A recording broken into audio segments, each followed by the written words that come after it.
Hello, warriors. Welcome to the U Movement. I am B, and I have found myself this little nest place that I'm going to come and sit that is a fallen over gigantico tree, and it blocks the wind. My little inner child is enjoying clambering around on this giant tree. And has been enjoying going down to the river and digging in the mud and finding treasures. I found a treasure. Oh, what is it? Treasure! It's a clay ball thing. I don't know. I posted a video on TikTok to see if anybody knows what it is. If anybody knows what this is, it is the coolest little thing ever. It's man-made. It's clay. It's perfectly cylindrical. Spherical. It's got this weird, perfect equator through it. So, yes, my inner child is having fun, which is good because she wasn't having too much fun this morning, I gotta say. On an awakening path, you're going to continually be pushed out of your comfort zone and made to grow, expansion. But right before the expansion comes a contraction. And it's like a revisiting of all the fears and all the things that make you small, that have kept you small. The shell that protected you. I'm thinking of a hermit crab right now and how it goes from like one small little shell and then eventually it outgrows it and it has to go be like, I need to find a new shell. Where am I going to go? And that in-between place for the crab must not be too fun. As well as, a snake, when it outgrows its skin. I don't know what it is to shed, but that's the kind of vibe that I'm currently in, is I'm shedding my old identity and stepping into new. And it's triggering the crap out of me because... oh no, my clay thing a chunk of it just fell off. Aw. See, now look. It's like red clay on the inside. I should have been more careful with it. Oh well. Well, I'll try to put it back. Oh, but look, you can't. Once you outgrow it and you start shedding. Look, I'm talking about shedding, and this is no joke. This is shedding. That's so, like... do. Yes, we're outgrowing the limitations that once held us encased in a clay, perhaps, casing. So we are. And energetically, it's uncomfortable and difficult. So last night was a little bit of a rough night, and this morning was definitely a rough morning as I was doing a lot of affirmation work, a lot of somatic release, to just remind myself that I can step into this new person, that it's safe to do so. Because ultimately, the reason why we kept ourselves smaller was for our own survival and our own safety. As kids, if you were told you were too dramatic, too much, too sensitive, too whatever, then you tried to shrink and minimize and get yourself to fit into places that you probably shouldn't have been in fitting in the first place. But that's where you were. That's where the assignment was. It was to be in these awkward, uncomfortable situations. And you adapted. That's called survival. We are more than just our body. We are an organism that is hell-bent on surviving. At least mine is. Because I should have been dead so many times over by now. And I haven't. Because my consciousness, as well as the organism that is this body, is like, oh hell's no, I will adapt, even if that means maladaptive, to survive. Survival of the fittest, as Darwin said, and I guess I can be proof of Darwin's theories, that if it's necessary to adapt, become a different color, grow a feather here or there, use addictions as necessary, shrink yourself and mask as necessary, then I'm going to do whatever it takes to survive. And that's scary. That's scary when you let go of those adaptations that kept you alive, because that was your safety, right? So those maladaptive habits, those thought patterns, those I can't do it, I'm safe where I am, I'm going to convince myself that this isn't that bad, and anything else. So I'm right at the precipice. This whole car thing is massive for me. It's massive in a good way. It's a good trigger. I still need a word for good triggers. It's a good trigger because it's forcing me to grow and just grow. I'm going to have gone from living in a very small world.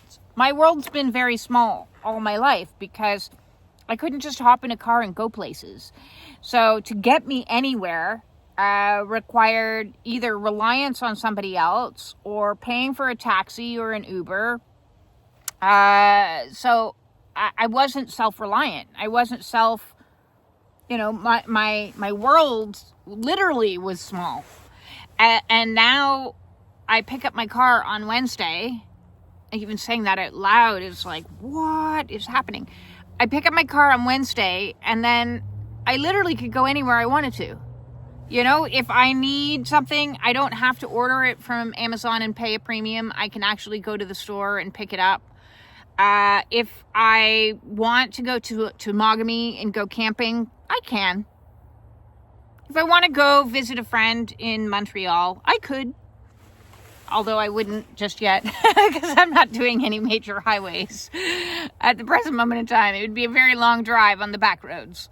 But my world is about to go from being this small, really housebound. I've been housebound for many, many years. That doesn't mean, and listen, they tried to diagnose me with agoraphobia because of that houseboundness. And I was trying to explain to them, I don't have money to be going places. When you don't have money, you're not oh, let's go to the mall or let's go here. I hate malls anyways, but you're not off going places because it costs you money as soon as you leave the house.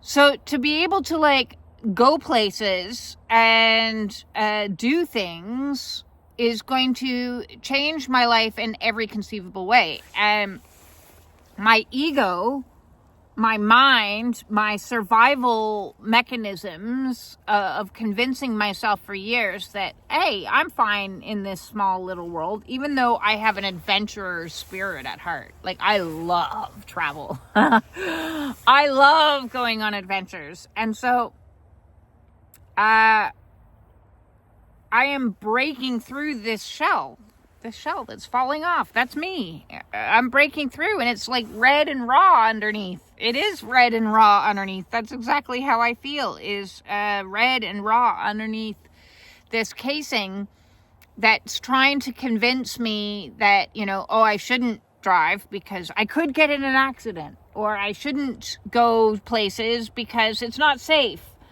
Outside of my comfort zone. My comfort zone has been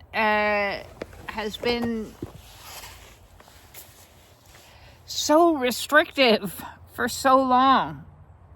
So Spirit asked me this morning to just sit in it, as it always does, and to soothe the inner child who's scared to go out into the big bad world. And I have to reassure her that, no matter where we go, there I am. And I'm going to protect her. And that's what this nomadic existence is, this place that I'm staying at. I'm here until the end of January. And then I don't know what. But wherever we go, I'll be there, and it'll be an adventure, and it'll be experiencing something new. I want to experience as much as there is to experience. that means also experiencing the icky and the bad and the unpleasant. And I've certainly had a lot of those experiences. But I also want to experience the good, the sitting by a river and listening to geese and watching a heron fly and nest right literally across from me, which was pretty profound because heron is my totem.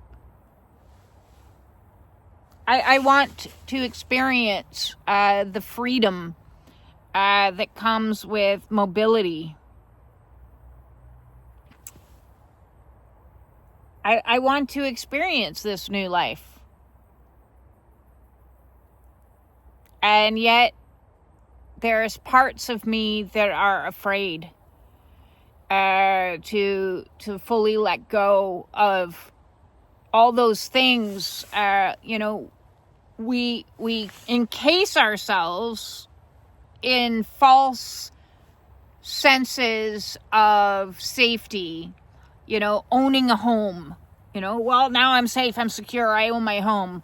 Well, that didn't prove to be safe or secure for me. It proved to be like a weight of financial obligation and responsibility that was it was slowly killing me. Family. Well, no, that one was an encasing that kept me small, that didn't want me to be me, didn't want me to do these YouTube videos, didn't want me to unmask. Why are you doing that with your face? Why do you talk like that? Why are you doing that with your hands? I get those questions. I'm like, because I'm autistic and I'm unmasked. Why do you feel the need to share your life story with YouTube? Because I'm helping people and it's my soul's mission. That didn't want me to grow. There was no growth wanting there for me to finally step into my own. It was easier to keep me into that small containment of being the scapegoat, of being the black sheep, of being the troubled one. All these labels. And so along this awakening path, I've been peeling off all the layers. So I have to expose this rawness underneath. Here goes more. And it takes time for what is exposed to fully integrate. And for a new normal to establish itself, a new feeling, new neural pathways to be I'm good at this. The first time you do anything, you're going to have first day itis, I call it. When you start a new job and you're I got first day itis. And then the first week is kind of integrating time. And then by the second week, you're kind of getting the swing of things. And then by the third week, you're I'm old hand. I know what I'm doing. And that's the way it is with life, is first day-itis, I'm experiencing, I suppose, first day-itis of what it's like to be mobile, self-reliant, independent, stepping into a whole new reality. One that, there's so much up for grabs in life. I'm doing a lot of things that I should have done in my teens or in my childhood, or, clambering around on trees at the age of 52. I don't care. It's fun. I'm up and I'm investigating and I'm enjoying it. I'm finally able to live the life doing the things that I always wanted to do, but was too limited. Because when you're in survival mode all the time, you can't relax, you can't enjoy, you can't grow, you can't expand. There is no expansion in survival. There's adaptation and maladaptation, but there isn't expansion. And so I am grateful for this Kundalini awakening to come along and help me release all the adaptations that became maladaptive over time. Yes, I'm grateful that I had them at the time because they helped me survive. And peel back the layers to expose something new and untouched and unweathered and beautiful. It is kind of beautiful. Look at it. It looks a little raw. I love that I have this thing here and it's like crumbling. So, if you are going through an expansion stage, be aware that there is a crumbling. There is a contraction of like, oh no, I'm scared, and facing all those fears before you can like step forth and into the new. Life is a constant process of contraction and expansion, contraction and expansion. And those contractions are very unpleasant. And the expansions can equally be uncomfortable. But once it is established into a new norm, so talk to me in a month's time. We can check in and, how's the driving going? Have you gone on any adventures? We'll see how I am. I have a feeling in a month's time it's going to be very different. And then obviously at the end of January it's going to be very different again because I'll be packing up and going somewhere new. I don't know. Maybe not. Who knows? I'm finally living the life that, like, I always wanted to live. From a very, very long time ago. Clean, sober, healthy, having adventures, even if they're on my own.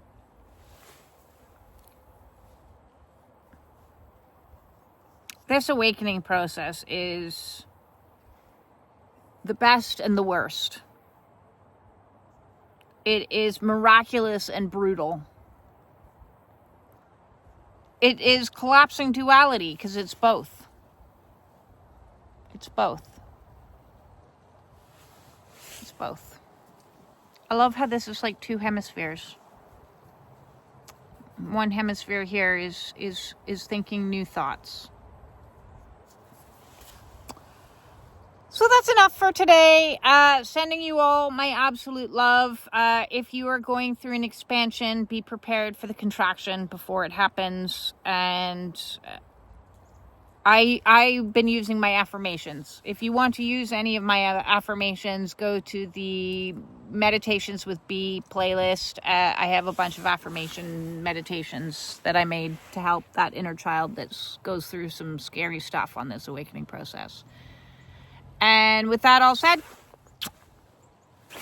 peace. Peace in. Peace. Yes, I'm digging it. Sitting on my tree, digging the peace.